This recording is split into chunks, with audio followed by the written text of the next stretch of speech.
Welcome everybody to our panel today. I'd like to invite Marian, the Director of the Office of BPR's EDI Office, to open the session. Thank you, Marian. Thank you, Xijing, and thank you, everyone. My name is Miriam Tolson-Murty, and I'm the Director of Anti-Racism Organizational Change here at the University of Windsor. And I would like to just welcome everybody on behalf of the Office of the Vice President, Equity, Diversity, Inclusion to Day 2 of the second annual Equity, Diversity, Inclusion, and Decolonization, EDID, Week. We are here to continue the work of our uplifting efforts to challenge oppression, as well as acknowledge the ongoing and future work required to build a more just campus, community, and world. EDID Week 2023 began yesterday, and events will run all week long. This evening, from 6 p.m. to 7:30 p.m., a lecture by Dr. Natalie Delia-Deckard on eliminating racial discrimination in public institutions of higher education in honor of the International Day for the Elimination of Racial Discrimination, which is today, March 21st. Dr. Deckard is an associate professor of criminology and founding director of the Black Studies Institute at the University of Windsor. This event will be held in person at the School of Creative Arts Armory's Performance Hall with an option to stream online. To register for this event and others, please visit uwindsor.ca VP EDI. Before we begin our session this afternoon, I would like to provide a land acknowledgement. The University of Windsor is built on the traditional territory of the Three Fires Confederacy of First Nations, which includes the Ojibwa, the Odawa, and the Potawatomi. My apologies. I acknowledge and thank the traditional custodians of the land for which their wisdom and connection to this place. We invite each of you into a tradition with us of acknowledging and remembering whose territory you are on, wherever you may reside across this nation. So today's event is celebrating Asian heritage for an equitable, diverse, inclusive learning community. So to our audience members, please be advised that you can leave questions and comments in the Q&A box that you will see at the top of your screen.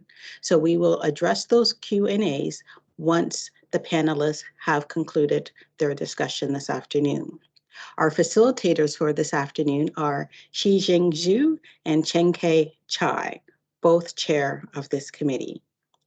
Now, first, I would like to introduce Xijing Zhu, who is a professor in the Faculty of Education at the University of Windsor, a Tier 2 Canada Research Chair in International and Intercultural Reciprocal Learning and Education, and SSHRC Participant Grant Project Director of Reciprocal Learning in Teacher Education and School Education between Canada and China.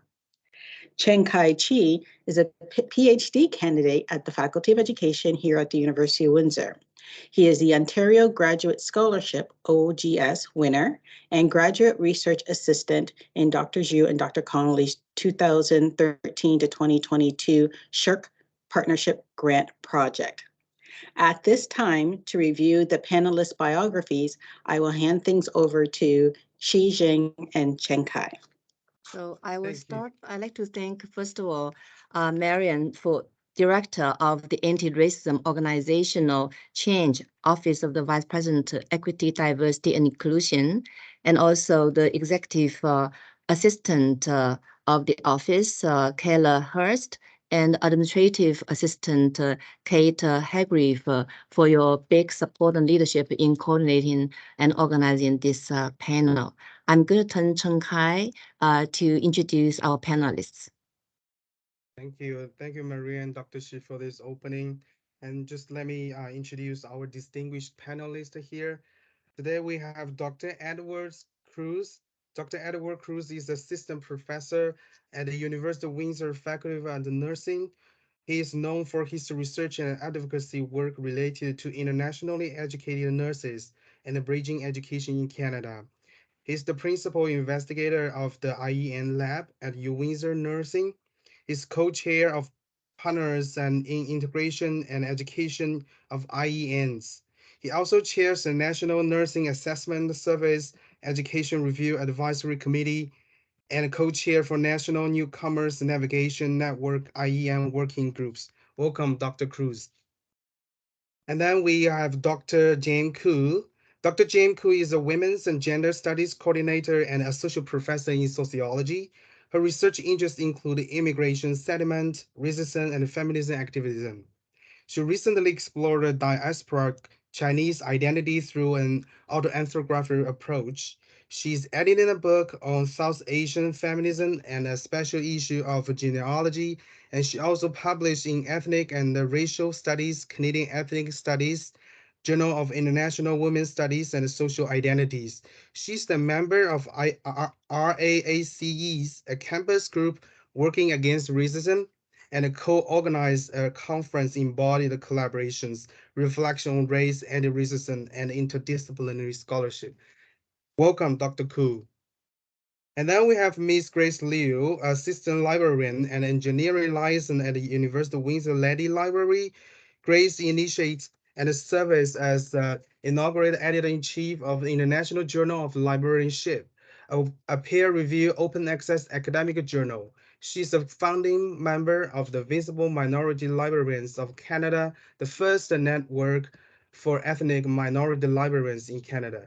In 2018, Grace initiated and led a group of Chinese Canadian librarians to create the Canada chapter of Chinese American Library Association, CALA, the first CALA chapter outside the US.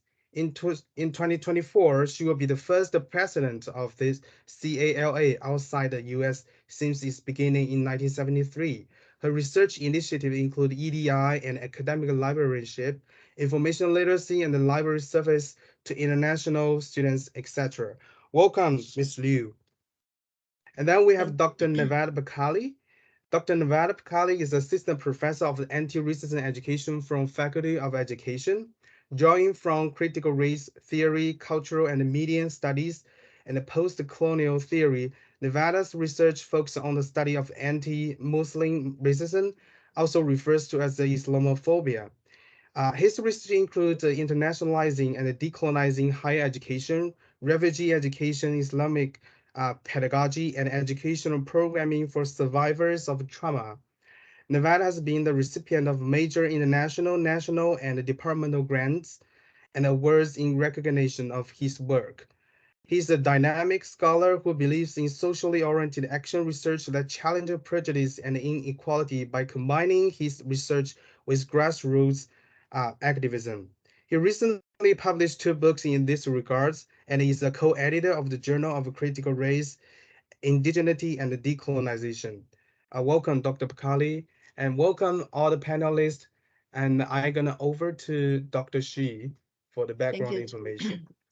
Thank you, Chen Kai, and welcome to all people coming to join us. Thank you for all the colleagues and the students to join this panel. Before we turn over to the panel to discuss how to celebrate Asian heritage for an equitable, diverse, inclusive learning community, we'd like to share with you some background information about anti-Asian racism in Canada. It refers to historical and ongoing discrimination, negative stereotyping, and injustice experienced by peoples of Asian heritage. So in 2021, the CTV News report that there were over 1,000 incidents of racist attacks against Asians occurred in Canada since the onset of the pandemic in 2020. The researchers in UFT, Dr. Zhang and his team, find the anti-Asian discrimination on the rise in Canada continuing in 2020, 2021. And also reports shows that there have been dramatic increase of anti-Asian racism, the hate crimes in 2020. You can see that in Toronto, there were over 200% increase. Ottawa, 600% increase.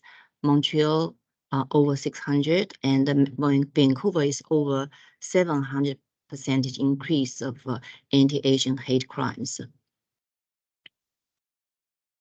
And the project 1907 data center has the online app for people to report racist experiences. So you can see from these numbers from May 2020 to September 2020, there have been constant increase of these assaults against Asian background people, particularly women. 60% of them reporting these assaults on the Asian background people. So COVID-19 reached hate crimes based on race and ethnicity took many forms, including name calling, racial slurs, verbal abuse, physical attack, graffiti, and vandalism. And some of the attack even aimed at children and elderly. Like example was given in some research that a 92-year-old Asian man with dementia was physically attacked at a convenience store in Vancouver. So you can see that in 2022, the report issued by Project 1907 Report Center showing that a total of 943 reports were received through online platforms in 2021, representing a 47% increase. And the women continue to submit the majority of these incidents, making up nearly 2/3 of the reports. Reports by South Asian and Southeastern Asian people increased dramatically by 318% and 121% respectively. And reports by children and youth, over 18 or under 18 or under 18, increased by 286%. And reports of assault, such as being coughed at or spat on, increased by 42%, and reports of online hate and racism increased by 132%. If we look at the numbers, it looks like all these increased hate crimes are associated with the global pandemic. However, to study and understand the anti-Asian racism, we need to go beyond the pandemic. If we look at the number here, and we know that in Vancouver, in BC, over 700% of increase in hate crime. And why so? If you look at history, maybe we're not too surprised. Modeled on the 1881 poll tax passed in New Zealand, the federal government of Canada enacted the Chinese Immigration Act in 1885 under the pressure from the BC provincial legislature to pass exclusionary legislation against the Chinese. The intention of the head tax was to discourage Chinese laborers from coming to Canada. So during the period of the head tax between 1885 and 1923, over 97,000 Chinese immigrants came to Canada seeking a better life. So they brought the money to pay the tax and labored for years to pay off their debts. So you can see that historically, institutional racism had impacted people's life and has impacted the current perspectives and the behaviors of people as well. So in 2002, Senator Poi officially proposed a motion to have May designated as Asian Heritage Month in Canada. I was a student in UFT, so I was fortunate to participate in that first celebration of Asian Heritage Month in May 2002. So we need to think about it after over 20 years of this official declaration of May as Asian Heritage Month.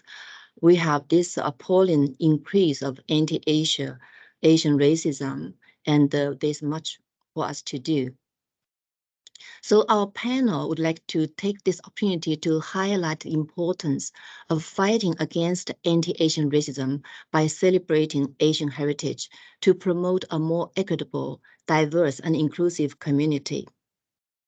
So our panel will discuss why and how to celebrate Asian heritage to contribute to such an equitable, diverse, inclusive learning community. As you have heard Chen Kui's introduction, our panel's bio, they have direct contact and working experiences with students and in communities of Asian backgrounds. They have first-hand working experiences in this aspect. So I'd like to invite our panel to discuss some questions. First of all, I'd like our panelists to discuss, to share with us your Asian heritage and academic background, and how has your work connected to local and or international community, and how have some misperceptions about Asians, especially anti-Asian racism, impacted your academic and personal journey? So I'd like to start from Grace. Could you please? Thank you, Sijing. Thanks everyone for this great opportunity to discuss this important topic. I was born and grew up in China. I had worked as an engineer in high technology and finance sectors there for over 10 years before I came to Canada. I have a master's degree in computer science and a master's degree in library and information studies. In 2006, I joined the Leidy Library as a systems librarian.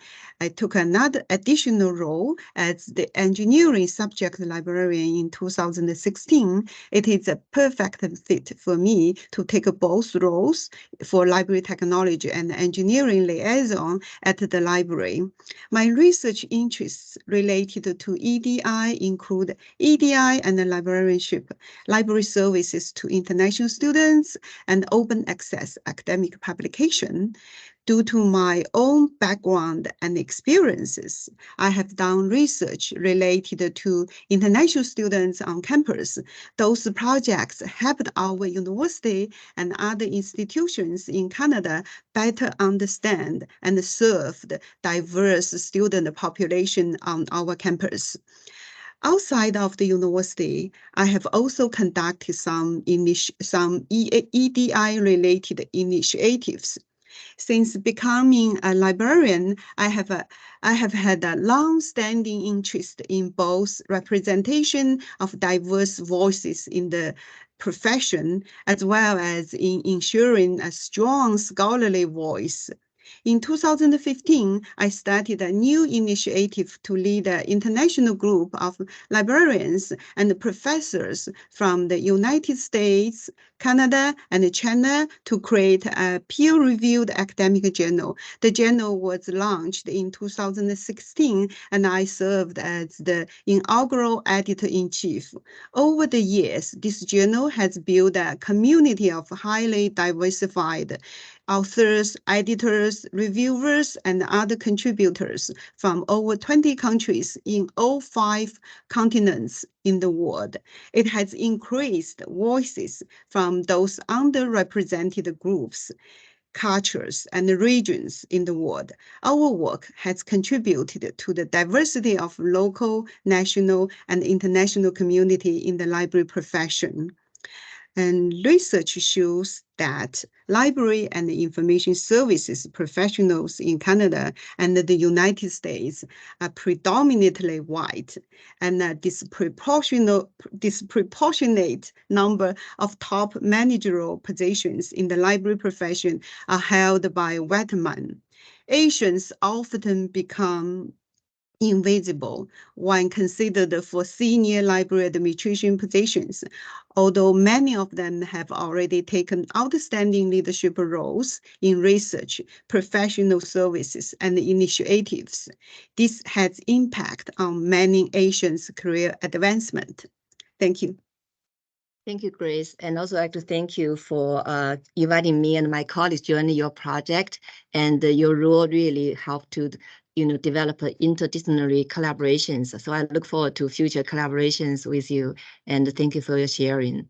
And now I'd like to invite Navid to share your work. I know you had given a very wonderful speech yesterday, and I think people would like to hear more about your work. Thank you, Navid.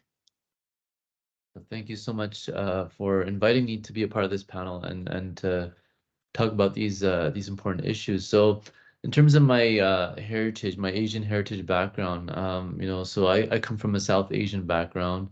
My parents immigrated here to Canada in the 1970s. So I was born and raised in Canada, and so most of my sort of connection with my South Asian background has been through my parents and through sort of these rare visits I would take when I was a child.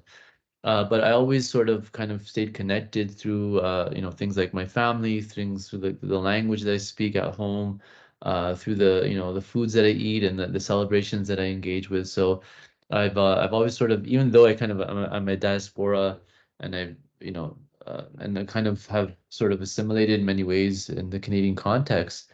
um, I've always sort of maintained that sort of contact in some way, as it is something that's very central to sort of my identity and my background. In terms of my academic background, like many people coming from a South Asian background, my initial sort of trajectory in education was in a professional field. I was in an accounting program in Concordia University, which was very typical from people in my surroundings. So my parents were both accountants.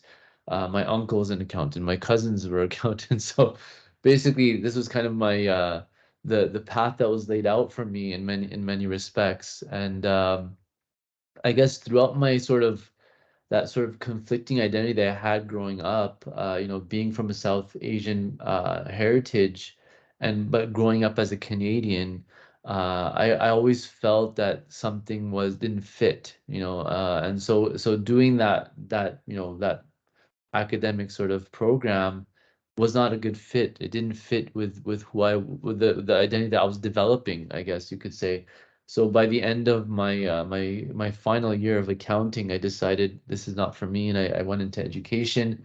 And I think my decision to go into education was very much connected to my experiences as a child as a brown-skinned child in the educational system in Montreal. So this is kind of touching on sort of my early years and how anti-Asian racism impacted me. As a child growing up in a predominantly white neighborhood in a school where I was one of a handful of racialized students. I would have slurs thrown at me, and for me, I think it was very easy to kind of accept these ideas of sort of, I guess, internalize white supremacy, this idea that whiteness was normative, and so I really always kind of felt I didn't fit. Growing up, I always kind of felt like a misfit or someone that was out of place.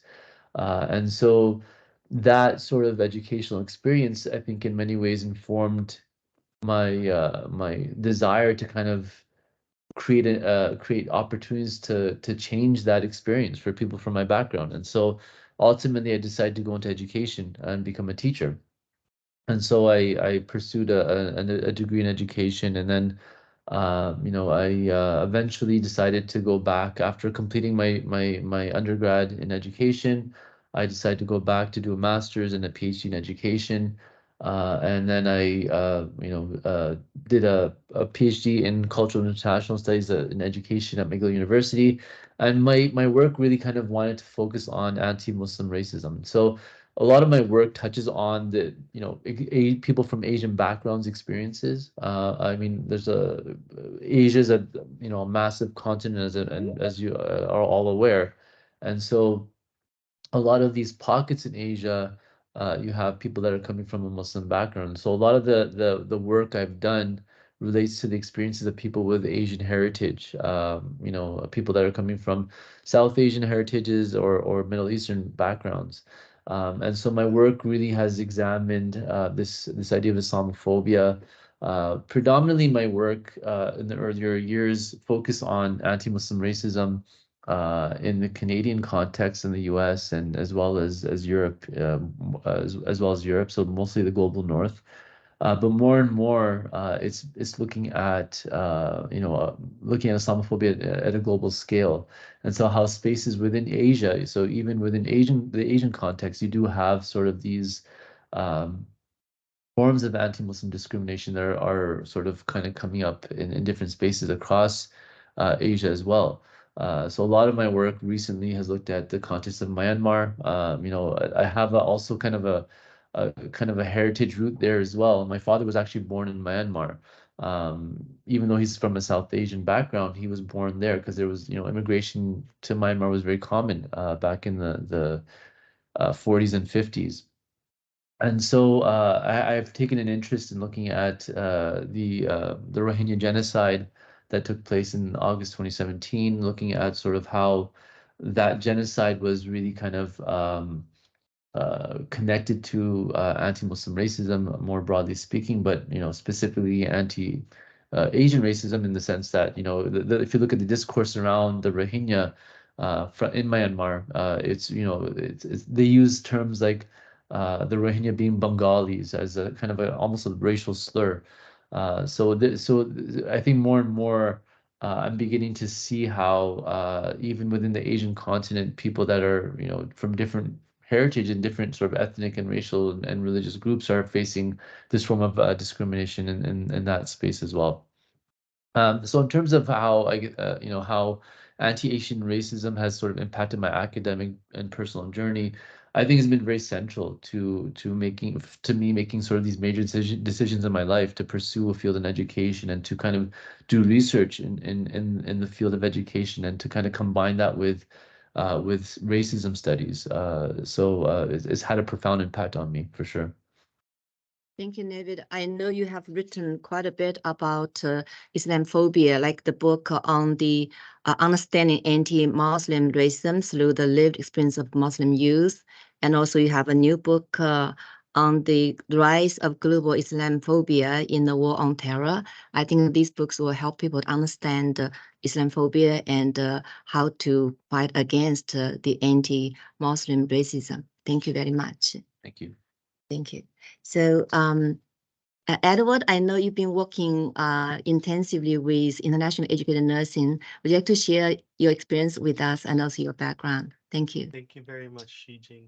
So, good afternoon, everyone. I'm Edward Cruz. I'm from the Faculty of Nursing, and my pronouns are he, him, and his. So, I was born and raised in the Philippines, and according to Ancestry.ca, my DNA can be traced largely from the peoples of northern Philippines, about 80%, and then 15% from China. I have a nursing, master's in education, and PhD in development education degrees from the Philippines. I also have a PhD in dental science and microbiology from Japan. Arriving in Canada, my international credentials were not immediately recognized. I've had to do a baccalaureate and master's degree in nursing in Canada to help me get a job in the post-secondary education sector. I essentially had to redo my education in Canada to get to where I am today. In fact, I'm working on my third PhD at U of T in OISI because before I got my job here at the University of Windsor, I could not secure even a job interview at any university nursing program in the GTA. And that is because my international credentials were not given value despite having a credential evaluation report indicating that they are comparable to Canadian degrees. Even today, with the severe shortage of nurses across the country, and many provinces resorting to poaching of nurses from other under-resourced countries, including the Philippines, you can still see comments in social media questioning why Canada is hiring from countries like the Philippines instead of hiring our own graduates, not recognizing that the problem is we cannot educate enough nurses to meet the demand of our healthcare systems. It felt like I had to rewind my educational journey to get to where I am now. So from my experience, non-recognition of international credentials, especially for those of us from developing countries, has played a huge barrier for me. And how have these experiences changed me? I think I have become an advocate for IENs or internationally educated nurses like myself. Because of my own experiences as an immigrant professional, I was motivated to explore further the experiences of other immigrant professionals in Canada.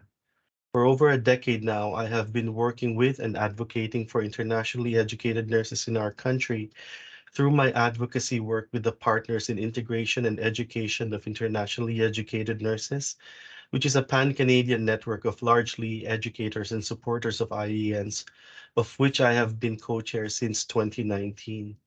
This is rooted from my own experiences as an IEN, which I will talk about later. In addition, I have spearheaded a nursing textbook donation program called Project SENT Philippines, where SENT stands for Supporting the Education of Nurses in the Philippines. What this project entails is that I collect used nursing textbooks and healthcare books, and then I send them over to the Philippines. And over the years, I have facilitated the donation of no less than 2,000 nursing and health-related textbooks to more than 20 under-resourced nursing programs and professional organizations in the Philippines. And I'll stop there. Thank you, Edward. Thank you. Thank you, Edward.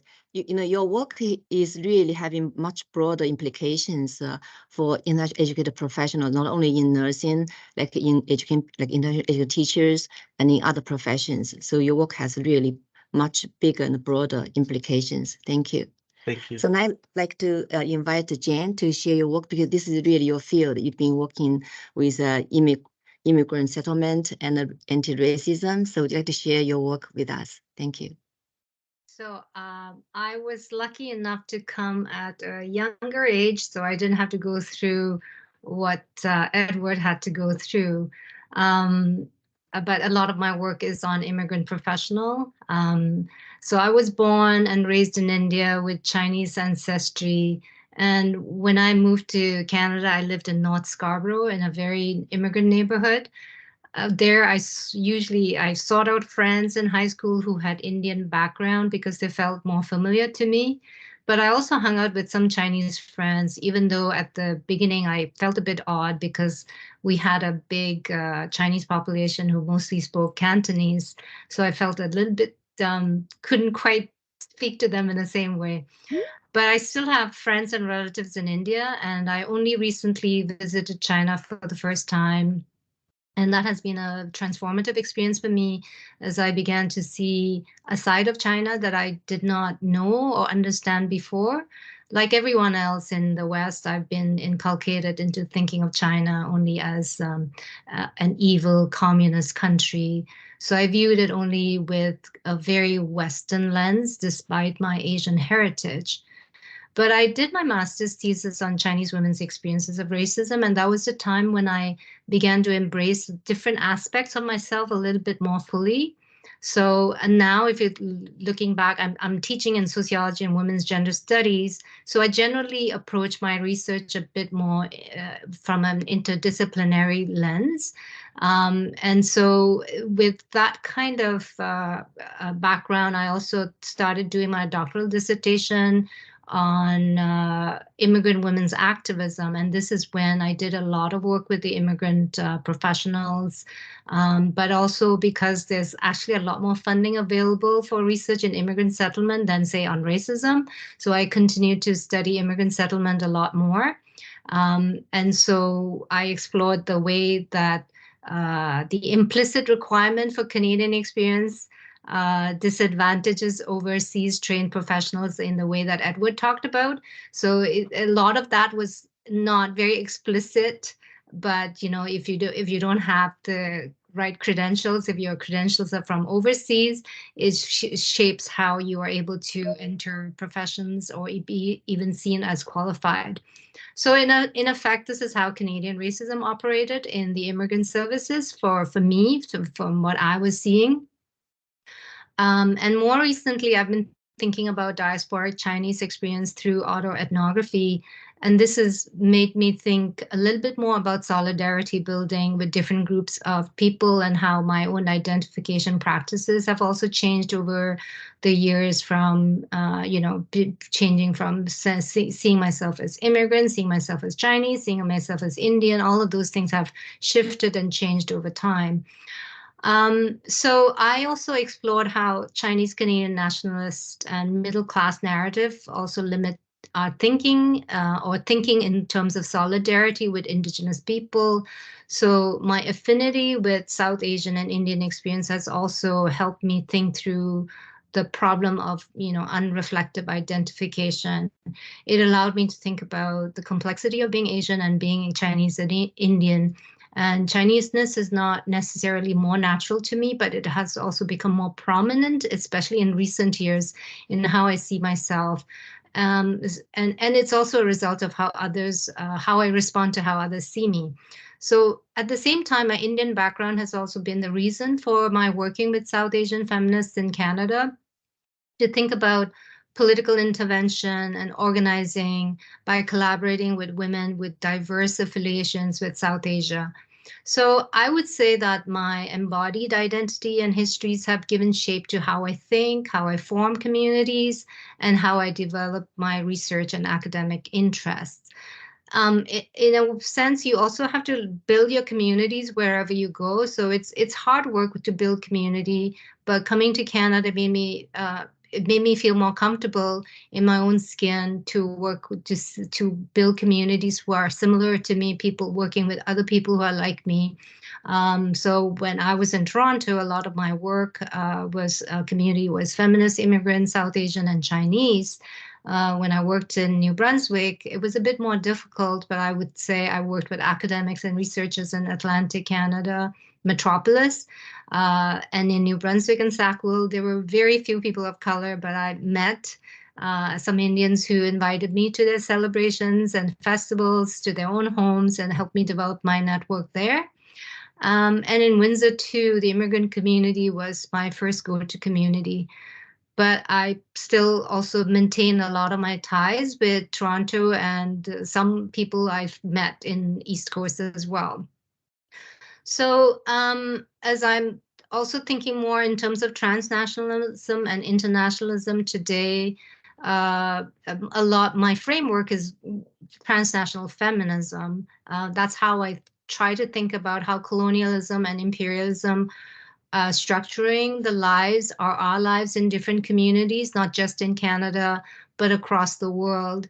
So Naved was also talking about, how anti-Muslim racism occurs across the globe. So those are the things that I'm really thinking about. How do we think about some of these issues more broadly, more globally? And it helps me think through my own connections between my position and location and all of these other transnational and diasporic connections. So I've been thinking about, solidarity building as a way to not be overemphasizing our identity boundaries, but to, find ways of challenging the ways differences are constructed as alien and problematic and terrorist and all of that. So when I was younger, when it comes to how I was impacted by anti-Asian racism itself, growing up, I felt pressure to conform to Canadianness, which included losing your accent, dismissing Asian culture and identity, and downplaying your difference. So one telling event is the fact that I lost my accent very quickly, but gained it back during my graduate years when I accepted my friends and colleagues from different parts of the world, and particularly people from Asia, including China, Hong Kong, India. It was then that I started working in a community organization that served both Indian and Chinese service users. So I didn't feel like I was sticking out like a sore thumb, but it's more, I had now a greater sense of belonging. I worked with organizations like Chinese Canadian National Council, Assaulted Women's Helpline, Council of Agencies Serving South Asians. So these people helped me articulate my academic research interest as well, and to make it more relevant to the people I met and the communities I formed. So, but this also is part of how I started to think about racism and thinking about immigrant activism to challenge Canadian state and popular discourses about racial minorities. Today, there's another kind of intolerance that is making it difficult for us to express Asian identity, and I probably will talk about that a little bit later. So those are the things that continue to shape my thinking and my advocacy work. So I will stop it there. Thank you, Jane. And you are such a living example to when we're talking about deficit model in working with the immigrants. We used to work in the deficit model thinking there are problems, challenges when it comes to immigration, education, immigrant settlements and all that. And your story showing this living example, how immigrants, bring talents, special skills to building multicultural Canada. And your complex background actually brings special asset for you to build bridges across borders, across boundaries. You are not building the bridges between the mainstream Canadian society with different ethnic groups. Also, you're bridging Chinese, South Asian communities. So it shows how we can build on these special talents and skills to build these cross-cultural bridges and to across the boundaries and all these borders and issues. Thank you. When you're talking about how when you visit China, you realized your lenses were very westernized. And I resonated with the students I'm working with through my risk learning program, because every year before the pandemic, I working with my colleagues in faculty education, we host the Chinese visiting students. And also we bring Canadian TK to China for 3 months international internship. And even during the pandemic, the class was online. I had online exchanges between the Canadian and the Chinese pre-service teachers. And our students found that, by interacting with people from another country, and it really changed their paradigm, changed their ways of thinking, seeing the world. So we think it's really important to build this kind of intercultural, cross-cultural bridges for mutual learning and the mutual appreciation of different cultures and different systems. So I'd like to invite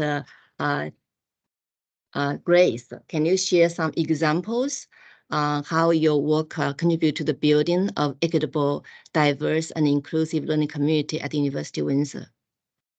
Okay, yeah. Thank you, Sijing, for the opportunity. Yeah, I think I can share one example right now I'm doing. So currently I'm collaborating with a colleague at Western University on the project we called EDI Initiatives and the Canadian STEM Academic Librarianship. STEM means science, technology, engineering, and mathematics. This study explores what EDI means to Canadian STEM librarianship and how librarians can incorporate EDI concepts into their professional practices and how they can support teaching and research missions in the science and engineering disciplines. We think the findings will help outline the current uptake of EDI by STEM librarianships in Canadian post-secondary institutions and inform issues and best practice in integrating EDI to STEM librarianship. I think that, we believe the outcomes will be valuable to the library administration in their decision-making in relevant support and policies. And those findings will also be useful to STEM faculty members those interested in collaborating with librarians on EDI reform, EDI informed teaching and research. I think this project has been approved by the research ethics offices at both Western University and the University of Windsor. Right now, we are collecting the data. We will share the results later this year to our colleagues in the library and the larger community. The outcomes will contribute to the building of an equitable, diverse, and inclusive learning community at the University of Windsor. Thank you, Sijing. Thank you, Grace. I really like your point about how EDI inform our teaching and the research. I really like to learn more about your project, and I think your work is really applicable to our education field. Thank you. So I'd like to invite Navid. Would you like to share some examples of your work that can contribute to the building of the equitable, diverse, and inclusive learning environment. Thank you, Navid. Yes. Yeah, sure. Thank you. So for me, when I look at the work that I've been able to do at the University of Windsor, I like I said earlier on, I think my educational experience really kind of in many ways formed my trajectory towards education because I wanted to ultimately create a different experience for people from with a similar sort of background, for different backgrounds, or people that are coming from marginalized communities. Especially when you're a parent, you don't want your children to kind of go through these sort of experiences. So one thing that I very kind of concretely do, so I work with pre-service teachers in the Faculty of Education, and so one of the initiatives that I've made a point of doing in that capacity is to try to bring in community voices into the classroom. So, I want my pre-service teachers to kind of get a sense of hearing from people that are coming from different backgrounds, from marginalized backgrounds, and how they would suggest to go about bringing in community voices within their classrooms. And so I try to create that space where my students can kind of learn more about what are ways to bring in these voices that are seldom heard in educational spaces and bring them meaningfully in the classroom. And so that's one thing that I've made an effort of doing. Beyond that, I specifically do speak on issues of anti-racism education within my classes. And one thing that I find that's very interesting is that whenever I've done these lectures, having specific lectures on addressing issues of race and racism within the classroom, I always have students that come to me afterwards and tell me, thank you, thank you for doing this. Thank you for bringing this up. Just because, this is something that a lot of students want to, learn more about, but don't get the opportunity to do so. And so I've found that a lot of my students have been very receptive because, they feel ill-equipped, and to create those spaces, they are very, they're very happy to do that. Beyond that, one thing that I've really been able to leverage within the University of Windsor is the amazing work that's happening through the Office of the VP EDI. They've really gone, made an effort to hear voices from different perspectives and create spaces where, different, world views, different sort of, learning and ideas can be shared. And so whenever I've had the opportunity, whenever the Office of the VP EDI has approached me for anything, I've wholeheartedly jumped into it, just because I think that these voices are missing in this space, and so often it's happened to me whenever I've been talking about anti-Muslim racism or just racism more generally. Students have come to me, whether they're attendees or my own students, to say, well, this needed to be said, and thank you for saying it. So I think that there's a dire need, for to hear these voices in these spaces. I think representation matters in education, and when students don't see people that they can connect to, how are they gonna, they might be more they might be more reluctant to voice concerns that they might have. And so I think creating those spaces, through the various initiatives that I've been able to do in my capacity here at the University of Windsor has had a positive impact, at least from what I can tell from the people that I've spoken to. So I'm very happy to kind of engage in these opportunities whenever I'm given the chance to. Thank you, Navid. Definitely. Windsor is the fourth most cultural diversity in Canada. So it's so important to engage communities, engage different voices of different groups. So I know, Edward, would you like to give some example about your work as well? Sure, thank you. So for the past 13 years, I have been working, as you heard last time, with internationally educated nurses, and through my work, my research, I try to give voice to internationally educated nurses who Until recently, because of the health human resource crisis that we are experiencing, were largely ignored in Canadian society. I use my own story and my research findings to help educate my students on the contributions of internationally educated nurses to support Canada's healthcare systems and the value of having a diverse nursing workforce that mirrors the population receiving healthcare services. Um, and this is particularly true during this time of severe nursing shortage. In the process, I have been approached by students of Filipino and Asian heritage who share how proud they are to see someone who looks like them. Um, I have since developed expertise in this field and have published a number of articles in the area of internationally educated nurses in Canada. And I have been invited to join various committees related to IEN credentialing across the country. Um, I make sure that I give internationally educated nurses the voice at the table wherever I may be invited.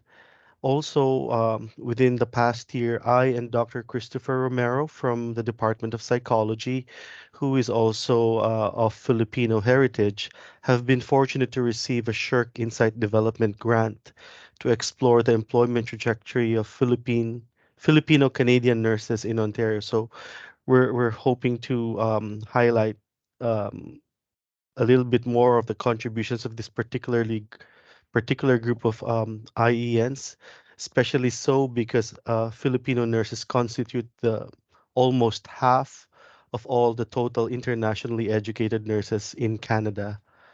Um, and I'll end there for now. Thank you. Edward. Yes. Your work is so important, particularly when we are facing with the shortage of nurses during the pandemic. And also your work has the implications, in the field about how to acknowledge the international educated professionals in Canada. We have so many immigrants coming to Canada as professionals, and how can we acknowledge their background, and then they can, find the jobs that fit their professional skills and talents. Yes. So I'd like to move on to the next question. Okay. So, we know that although May is the designated Heritage Month, and then, so what do you think of the value of Asian Heritage Month in fighting against the anti-Asian racism? Jen, can I invite you to comment on this question?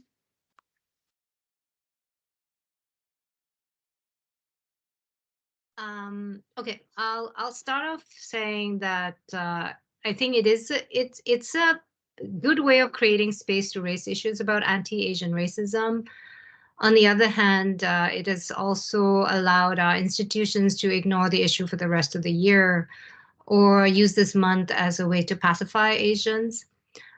At the same time, I would say that even though it's not enough, I think that building a ritual of doing Asian Heritage Month or taking baby steps towards normalizing, highlighting, and valuing Asian experience would be one way of creating a more a robust community and equity in our institutions. But it also has been normalizing Asian experience as an exception, something that is still not part of the everyday institutional world of our society. And I'm taking this too from what is happening today with so much. Chantal E. Barrett is actually calling it a witch hunt right now, with all of the political discussion around the China Gate, right? They're calling it the China Gate. And I would actually urge every one of you to go online and submit your opinion as part of this public consultation that the government is doing about foreign interference. And obviously it's targeting at China, but it's also done in a place that is filled with the continuous anti-Asian discourse that is out there that's related to anti-China discourse. So this whole xenophobic environment that we live in right now, I don't know if it's Anti-Asian Heritage Month is going to do it. So I would like people to go into the Canadian government website and please submit your opinions. That's not going to be filtered mainly through the xenophobic frenzy that we are in right now. This also takes us back to, not really understanding our history. I mean, think about what happened with the Iraq War. Think about what happened to the Chinese Exclusion Act, the incarceration of Japanese Canadians, the continuous journey, or Kumagata Maru incident, where South Asians were turned away because they were going to be infecting the white community. So all of those things are the histories that we easily forget. So we do need something to institute that memory and keep a lot of those things alive, so that we know that we fall into the hands of very biased fear mongering that's out there right now, which, as you know, with since COVID, it has taken a toll on the Asian community. So I don't know if I don't want to say it has no value, but at the same time, I don't think it's going to be enough. Maybe, okay, I'll just maybe stop there. Yes. I agree with you, Jane. Definitely, 1 month is not enough, but it's really a way to promote awareness. Like you said, the fear actually, I think, is growing out of ignorance. When people don't, it's not because people know the other country or the other culture, they don't know, and that's why they fear. In the past decade, I've been working with university educators in Canada and also school educators in Canada. We're building bridges between Canadian and the Chinese universities and the schools. And I can give an example about the sister school work. We had monthly Skype meetings, either early in the morning, like 7 o'clock in the morning in Canada, or 7 o'clock in the evening in Windsor, because of 12-hour time difference, sometimes 13-hour difference in the winter time. And we are amazed by the outcomes because it's not just about risk learning between Canada and China or East or West. It's really about engaging people of different cultures in the risk learning. I can give you one example is that one of the days the children were sharing about the Earth Day, and the Canadian children were talking about how they need to protect Mother Earth. And then Chinese children talking about what they're doing to protect the Grandpa Earth. And so the Canadian children discuss about the differences between the image of the Earth, because in Canada they talk about Mother Earth, and the Chinese talking about Grandpa Earth. But that shows the different cultural histories in the two countries, and the Chinese children seeing the Earth has a much longer history than our human beings. So we need to care about our Earth. But whether the Canadian way or Chinese way, we see the Earth as a family member. We need to care about our Earth. So we can see that we share a lot in common in our differences. And that's how we work together with our educators in different countries. And then we plant seeds of hope in our new generations to build a better future for our generations to come. Yes, thank you. And Navid, since you are working in the field of education, would you like to talk a bit more about this value of Asian Heritage Month and how to relate to K-12 education and post-secondary education? Yeah, so I think that ultimately, I think the value of Asian Heritage Month, it's important because it's a part of this idea of representation that I kind of mentioned earlier. If we look at the example of, just the University of Windsor, we have so many, especially the graduate level, there's so many students that we rely on, international students that are coming from China, that are coming from India, they're coming from all these different Asian countries. And we've really sort of created this sort of this space in this institution where there's a heavy reliance on international students for and it's kind of an economic thing within the university. for economic benefit. But ultimately, if there's no representation, the university is not, it's not doing justice to those students. We rely on these students for in different educational institutions rely on these students for their prosperity, and then when they get here, they feel isolated. There was a report, I think it was from the CBC, and this has been an issue that's been happening for the last few years, where so many international students commit suicide, coming from Asian backgrounds, coming from Indian and Chinese backgrounds. And, there's a lot of isolation. There's a lot of, feelings of marginalization that are happening. And, our institutions are failing them in many ways. And so Asian Heritage Month is one way of sort of creating that, I think, that space where representation can happen in some way. Like, students don't feel that they're such outsiders as much. Now, relating back to what Jane was saying earlier, I think that it's a good first step, but ultimately I think that if you don't really move beyond this, it becomes very performative, and it's celebrating here, the various months that we celebrate.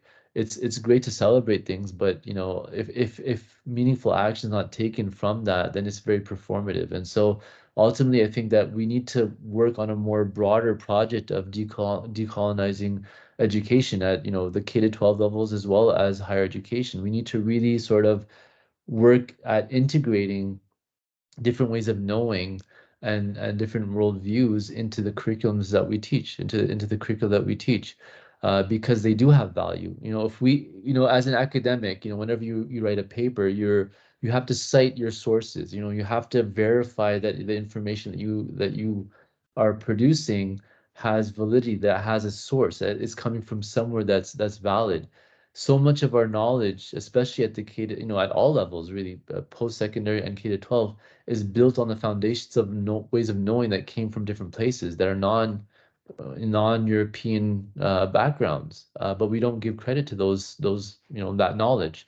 We just kind of build on it, and we kind of assume that it came out of some void or something, right? So I think giving a part of that process of decolonizing knowledge, it's giving credit where credit is due, and so acknowledging where that we have built on other frameworks, other ways of knowing that have informed the way we do things here.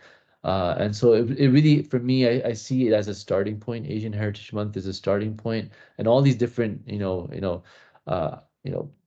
Black History Month and Islamic Heritage Month, and I think these are all starting points. But ultimately, I think it needs to tie into a larger project of rethinking how we structure our educational spaces. So I think that it should be a part of a larger project that should kind of have more foresight and vision towards decolonizing education.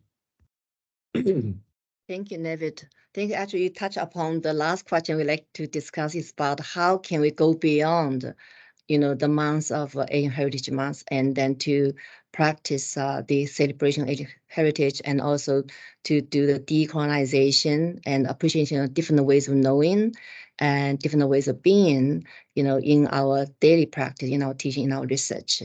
So I'd like to invite Grace. Can you talk a bit about what can we do to celebrate Asian Heritage Month, not just in May, but also throughout the years, from the perspective, the administrative and disciplinary perspectives. Yes, thank you.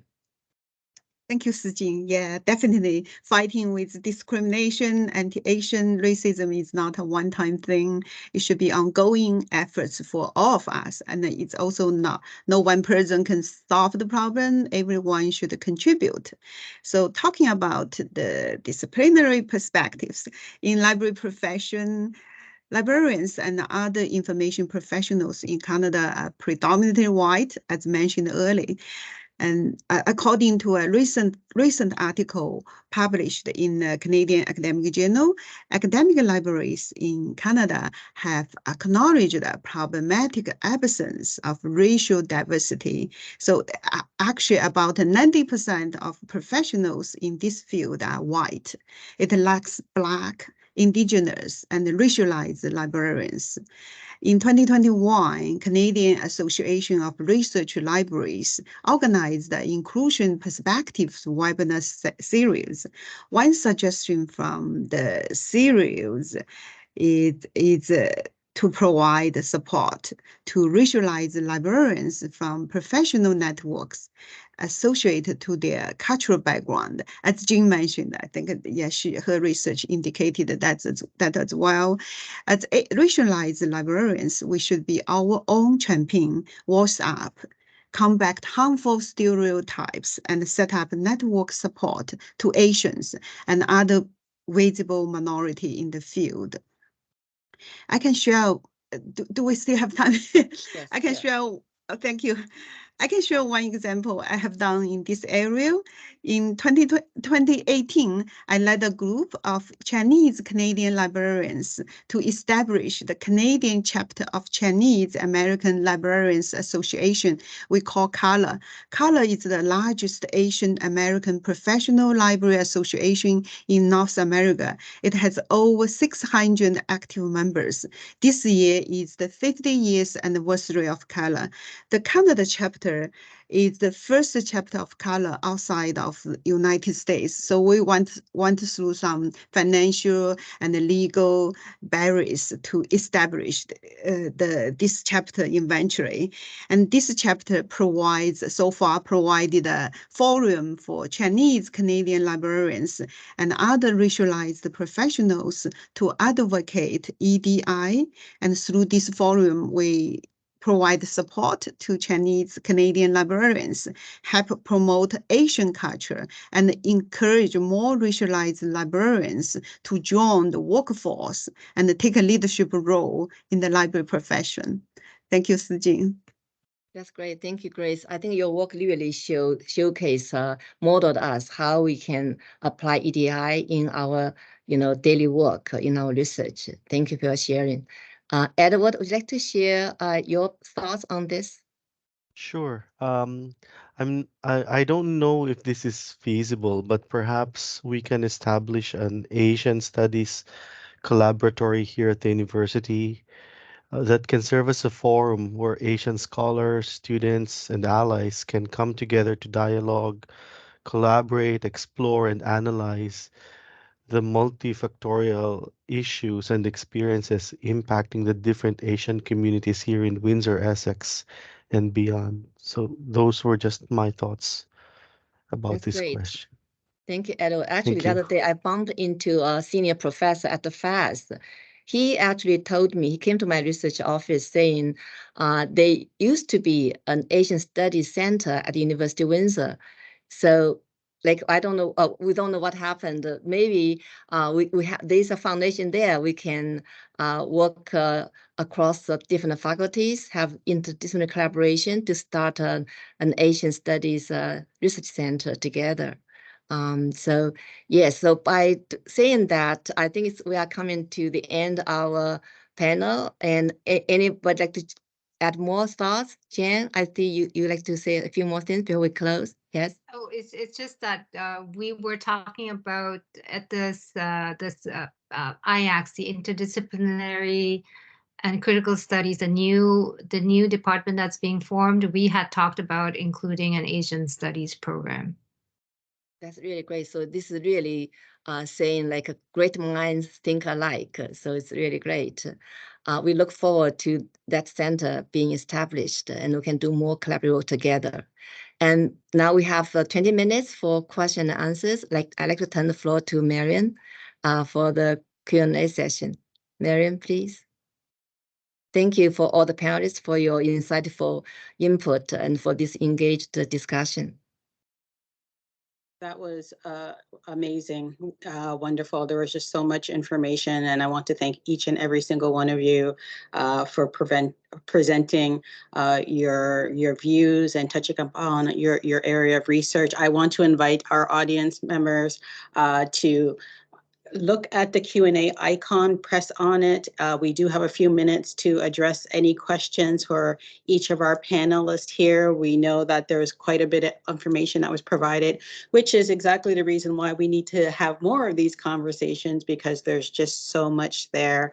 And I've had the opportunity to work with each panelist in a variety of different ways, and just during this almost 90 minutes, I feel like I learned so much more about each and every single one of you. So I definitely greatly appreciate that. And because I feel like there's a bit of vulnerability on your part that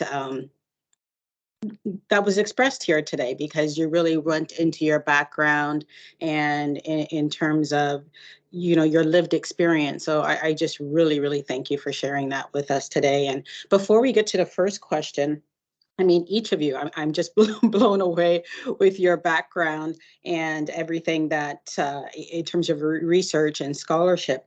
But there was something that I wanted to touch on really quickly with Edward before we get to some of the questions in the chat. So Dr. Cruz, you mentioned, well, first of all, I'm very impressed with your work with internationally trained nurses and professionals. I mean, just amazing.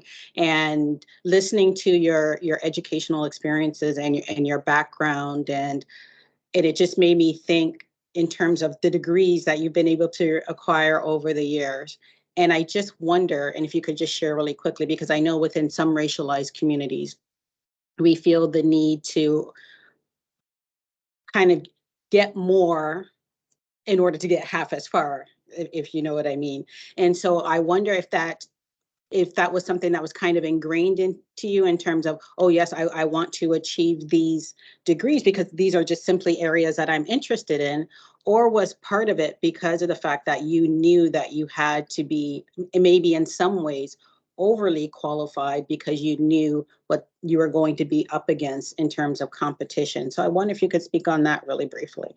Thank you very much, Mariam, and it's so good to see you again virtually. The biggest motivation for me to pursue those degrees was primarily to meet employment requirements that employers are looking for, because I so wanted to. Before coming to Canada, I was a full professor at a local university back home, and I wanted to resume that role here in Canada, but if it was, having stayed in Toronto, the GTA, most of my life, achieving that was next to impossible until I actually got the chance of applying for a job here in Windsor. And that was primarily the reasoning behind those degrees. Um, yeah, I don't know if I answered your question. It was a desire to have that. If you're, it's almost like you're looking for Canadian certification. Here are my Canadian certifications, so sort of. Yeah, exactly. And No, what more are you looking for? right. Yes, exactly. But no, thank you so much for that. And we do have a few questions in the chat, and I want to get to as many as possible before we adjourn today. So we have a question. Can the speakers please suggest some media sources that provide more complex and competent analysis of Asia than Western mainstream outlets that mostly tend to demonize Asia? Does anyone want to address that question? Just media sources? Yes. Just media sources? I've been following Tricontinental Institute. I can't remember now. I have to go look in my social media feeds and see who I've been following. Vijay Prashad. There's in Canada, there's this thing called what is it called? It deals with foreign affairs, Canadian foreign policies. Okay, let me think. Canada Files. Then there's Canadian Dimension. Rabble. Well, Rabble doesn't deal with foreign affairs as much. So those are some of the ones that seem to be able to unpack and see things from a slightly different lens. Great. Thank you, Jane. Appreciate that. Please keep your questions coming, folks. We do have a few more minutes. Our next question is, you have touched on this, but what are some of the steps that the University of Windsor and the post-secondary sector may more generally need to do to address anti-Asian racism?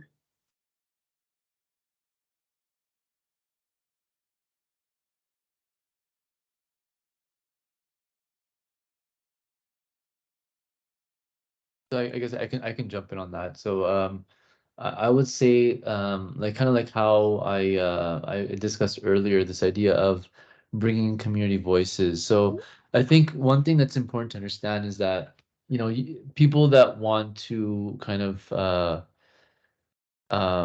educators that want to sort of you know, provide a counter narrative. I think those are very important. Counter narratives are very important. You know, bringing in perspectives that students may not normally be exposed to. Again, I think there's a danger of kind of assuming or creating this perception that this one person is a representative voice. I don't encourage that, but I do encourage this idea that, you know, this person can provide insights that you're not normally accustomed to, that you know, are worth, you know, listening to, because they're providing a different perspective, a different narrative. So I think creating those spaces is important. I think to be able to do that meaningfully, you need to create a more, especially at a K-12 level, but also beyond.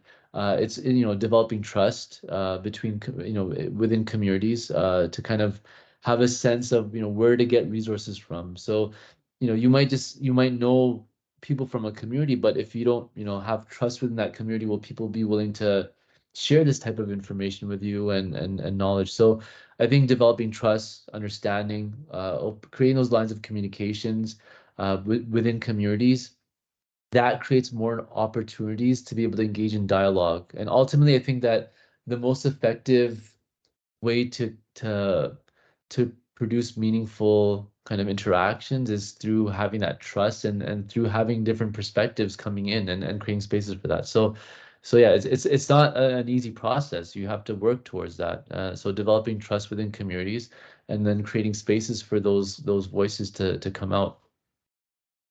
Yes, I'd like to build on what Navid has just said. Definitely for University of Windsor, we can help to build this network, you know, for these international students, particularly students from different culture groups. And we need to appreciate their cultural knowledge, their talents, their skills, not just see them as someone in need. It's the same way how we work with immigrants. You know, we need to avoid the deficit model. We are not just there helping them. We also need to appreciate what they bring to us. They bring in opportunities to us. They bring in knowledge, skills and talents to us. So we need to treat them with respect, with mutual appreciation, and make them feel at home. I can use the program I've been developed with my colleagues at Faculty Education. We have this learning program for pre-service teachers. And so when we have the Chinese students visiting us, we have Canadian students supporting them as the mutual support group. When our students in China, the Chinese students were their study buddy, so they work together as like a study partner together. In Southwest, in Chongqing, they were able to do the one-on-one. So each Canadian students had a 1 or 2 Chinese study buddy together. While the Chinese students come over here, we're not able to have that one-on-one because we don't have that many Canadian students. So, but we have a group provide support. So we had a team support having them engaged not only in our classes, our faculty members, whether it's sessional or faculty members, they welcome our visiting students. And also the Canadian families actually invited these Chinese students to their home for Thanksgiving, Christmas celebration, for them to learn about the Chinese Canadian culture. Like Dr. Bruce Tucker, for example, is one of our professors in our university. He always invites Chinese students to go out for a walk and engage them to learn about Canadian culture. So like all these small gestures can help us to work with United students and all students of immigrant backgrounds, make them feel at home, to create a home space in University of Windsor. So really make it inclusive and equitable in that way. Yes, thank you. I also want to add that I think a lot of what I'm trying to do is to teach students to be much more critical and reflexive about their positionality in relation to what's happening around them and in the world. And so we've all talked about, including different perspectives and including writers from different parts of the world, and trying to get students to kind of decenter their own perspective that is very much kind of one-sided and not really inclusive of what's happening in the whole world. But the other thing is, I think Naved was talking about the community perspective. So one of the things I've also been doing is applying for Ignite grants and getting students to work with community organizations. Sometimes it has really, I don't get any benefit out of it, but I feel like it's one of the ways to both incorporate, have the students who are of diverse backgrounds too, to get to know the community, but also to develop both the perspective as well as a greater sense of belonging. And that means that, as Shijing was saying, that it's not just about treating them as deficit, but it actually is, they're helping somebody and they're actually working in the organization, doing something and learning something at the same time. So there are probably other ways that we can do this. And I mean, one of the thing, I mean, nobody wished me a happy Lunar New Year when it happened, right? So it's like, it's the invisibility of the Asian culture is also quite prominent here. But that also comes from a lot of, I would say, Asians, at least I've been avoiding, and I haven't been really emphasizing my Asian background much. And so it's part of, how we also need to be building that network ourselves of promoting that kind of greater solidarity and sense of pride and belonging. That would also help in creating that larger narrative about what's going on. And at the same time, I wouldn't say that, that certainly there's a lot of Asian resistance happening too, but it tends to be underemphasized or not seen and not as visible. And so that really, and especially in light of what's happening today, it just seems like all the Asians have gone underground, and the only thing that they can talk about is anti-Asian racism. That is in a very narrow sense of, that those kinds of attacks that are from the street by random people, rather than kind of what is systemically happening and how historically all of those things are happening, and building up to a time where you can't even it's impossible to talk about how this is institutionally encouraged to a certain extent, right? So those kinds of dialogues are not happening. So I feel like there needs to be greater dialogue around what is happening today, and building that. If we are to talk about Asian Heritage Month, Asia is a huge place. It's South Asian, East Asian, India, China, so many other, and we tend to only talk about India and China because those are the biggest, most populous places. And so everybody else gets subsumed under all of that. And so those kinds of internal dialogues within people who identify as Asia is very is necessary. And I also think that it's kind of to move towards a more anti-colonial, decolonizing perspective of thinking through how Asians, Africans, Latin Americans, like all of the people have been like the colonizing lens, the white settler supremacy structure has been with us for so long in creating and perpetuating the ongoing issues and the divisions among all of those people. We don't. If we were to talk about Asian heritage, we have to think in terms of that kind of solidarity building, to recognize and acknowledge the differences amongst us, but also be able to take on a decolonizing anti-colonial perspective to challenge the imperial things that are continuing. I mean, even the war mongering that's happening out there, it's all part of that same kind of structure, same kind of history. At the same time, we have to also recognize how these internal differences need to be acknowledged and recognized, and not use the same kind of white supremacist logic to perpetuate the divisions among people. Thank you, Jane. Talking about applying for grants for this anti-racism work, I'd like to acknowledge Dr. Clinton Beckford and the Vice President's Office of Equity, Diversity, Inclusion for this internal grant for the EDI work Chen Kai and I are doing with our panelists today. And they will continue doing some more work for the Celebrating Asian Heritage Month. So I'd like to acknowledge the grant we got from University of Windsor from the Vice President's Office of Equity, Diversity, and Inclusion. So I'd like to thank Dr. Beckford and Marian and all the teams in the EDI's office. Thank you for your support. You're very welcome, and we are just honored to be able to support in any way that we can. And I think we're ending on the perfect note, especially in terms of many of the comments that Jane just made. In terms of, I look at it in terms of that line that we're looking at in post-secondary education spaces, in terms of whether it's student, faculty, staff, and that possible need to assimilate, but also at the same time, the institution